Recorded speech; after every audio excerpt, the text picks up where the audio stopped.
दोस्तों नमस्कार। आज बात करेंगे सरदार शहर की। जैसा कि हम जानते हैं, पूर्वोत्तर और खासकर असम में राजस्थानी मूल के काफ़ी लोग रहते हैं और इन लोगों में अधिकतर लोग रतनगढ़, लक्ष्मणगढ़, सरदार शहर, सुजानगढ़ इस तरफ के लोग ज़्यादा हैं। और लोगों का इंटरेस्ट भी है कि वो जाने कि जिन इलाकों से उनके पूर्वज यहाँ पर आए थे या वो यहाँ पर आए हैं, उन इलाकों में राजनीतिक समीकरण क्या कहते हैं, किसको कौन पार्टी टिकट दे रही है, कांग्रेस से किसको टिकट मिल रही है, बीजेपी से किसको टिकट मिल रही है, कौन जीत रहे हैं। तो ये सारे समीकरण लोग जानना चाहते हैं। सरदार शहर को लेकर भी हमेशा उत्कंठा और चर्चा बनी रहती है, क्योंकि सरदार शहर में ब्राह्मणों का आधिपत्य रहा है और ब्राह्मणों में पारिक समाज का आधिपत्य वहाँ पर रहा है। पारिक समाज के लोग ब्राह्मणों में सर्वाधिक संख्या में हैं, तो यहाँ का जो पारिक समाज है वह भी विशेषकर इस बात में इंटरेस्ट लेता है और सरदार शहर के जो अन्य लोग हैं वो भी इंटरेस्ट लेते हैं। अभी तक के जो आंकड़े हमारे सामने आए हैं, उन आंकड़ों के मुताबिक 1952 से सरदार शहर में जितनी बार भी चुनाव हुए हैं, अधिकतर कांग्रेस पार्टी जीती है। और कांग्रेस पार्टी में भी जिन लोगों का आधिपत्य इस विधानसभा पर रहा है, उनमें चंदनमल बेद जो है 4 बार इस विधानसभा से जीते हैं और 7 बार भंवरलाल शर्मा इस विधानसभा से जीते हैं सरदार शहर से, और 8वीं बार उनके निधन के पश्चात हुए उपचुनाव में उनके बेटे अनिल शर्मा विजयी हुए। भारतीय जनता पार्टी के लिहाज से यह विधानसभा सीट कोई खास अच्छी सीट नहीं मानी जा सकती, क्योंकि आज़ादी के बाद से जब भी चुनाव हुए, पहले जनसंघ भी इस सीट पर नहीं जीत पाया। 1980 में मोहनलाल शर्मा एक बार इस सीट से जीते थे और 2008 में अशोक पिंचा जो है इस सीट से जीते हैं। इसके बाद अशोक पिंचा को भी जितनी बार टिकट मिली इस सीट से, वो लगातार हारते रहे हैं। इस बार भारतीय जनता पार्टी इस सीट को अपने कब्जे में लाने के लिए क्या दांव खेलती है, ये देखने की बात होगी। किंतु इस वक्त तक जो तथ्य हमारे सामने आ रहे हैं और जो चीज़ें सामने आई हैं, उस लिहाज से इस सीट पर फिलहाल कांग्रेस को बढ़त है। कांग्रेस अनिल शर्मा को एक बार फिर से अपना उम्मीदवार बना चुकी है, जबकि भारतीय जनता पार्टी अपना उम्मीदवार घोषित करने के मामले में अभी कांग्रेस से पिछड़ रही है। अगर सीट पर पूरी तरह दृष्टि डालें तो यहाँ पर करीबन 2.25 लाख से 3 लाख के बीच में मतदाता हैं।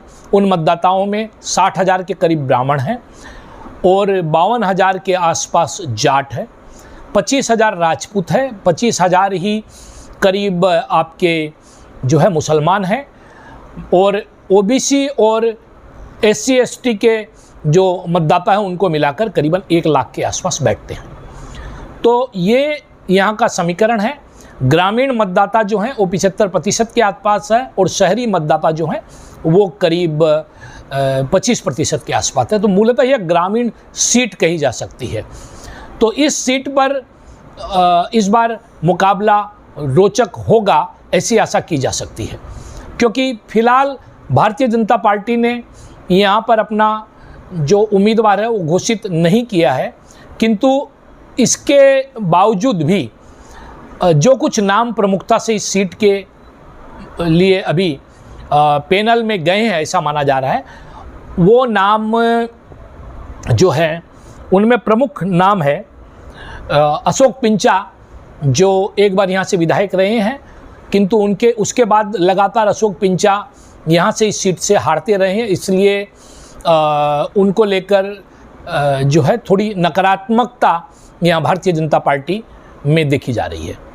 उनके अलावा जो नाम यहाँ पर आ रहे हैं वो सुरेंद्र सराफ का नाम आ रहा है, उसके बाद शिवचंद साहू का नाम आ रहा है, सत्यनारायण शारण का नाम आ रहा है और एक शिवदयाल पारिक का नाम आ रहा है। तो ये सभी उम्मीदवार जो है इनका नाम पैनल में है और इसमें अब चूँकि ये ब्राह्मण बहुल सीट है तो किसकी लॉटरी खुलेगी, वापस अशोक पिंचा को मिलेगा या शारण को मिलेगा या साहू को मिलेगा या संघ के समर्पित कार्यकर्ता के रूप में परिचित जो हैं शिवदयाल पारिक उनको मिलेगा, यह देखने की बात होगी।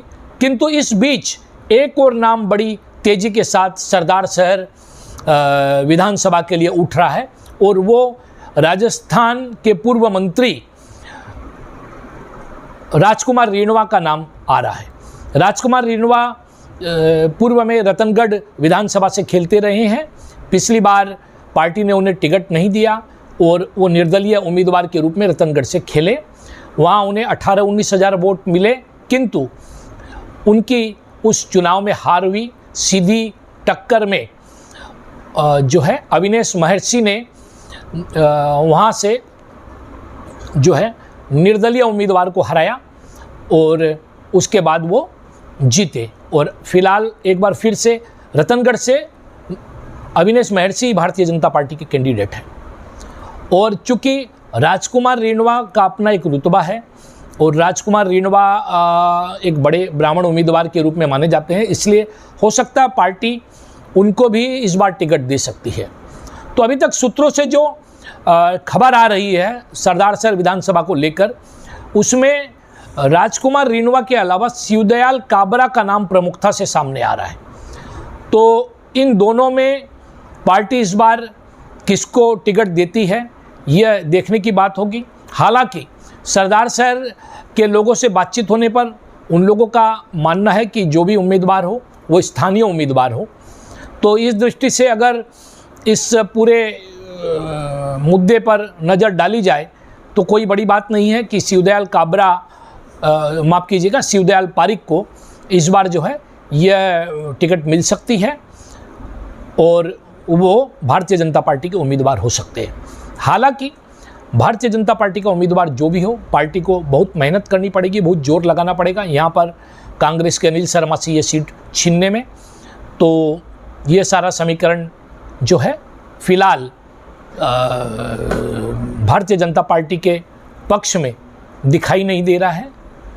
अब पार्टी कैसे इस सीट पर वापसी करती है और ये जो एक मनहूसियत है पार्टी में कि ये सीट पार्टी जीत नहीं पा रही है, इस सीट पर इस जिंक्स को कैसे तोड़ती है और जीत की तरफ अग्रसर होती है, ये पार्टी नेतृत्व पर और कैंडिडेट के चयन को लेकर और आने वाले दिनों में किस प्रकार अन्य लोग इसमें सहयोग करते हैं, इन सब बातों पर निर्भर करेगा। तो अगली बार फिर एक नई विधानसभा के साथ आपसे मुलाकात करेंगे राजस्थान की। तब तक देखते रहिए नॉर्थ ईस्ट तक। सब्सक्राइब करना न भूलें, ज़रूर सब्सक्राइब करें। भारत माता की जय, वंदे मातरम, जय आय खोम, जय राजस्थान।